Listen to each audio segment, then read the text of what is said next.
माठिया मो भांगी देला कला कालू बड़ धगा दिया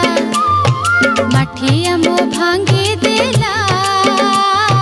कला कालू बड़ धगा दिया केड़े कथा से कहला मन मोहत गला केड़े कथा से कहला मन मोहत गला हटिया से कपटिया नट खटिया माठिया मो भांगे दे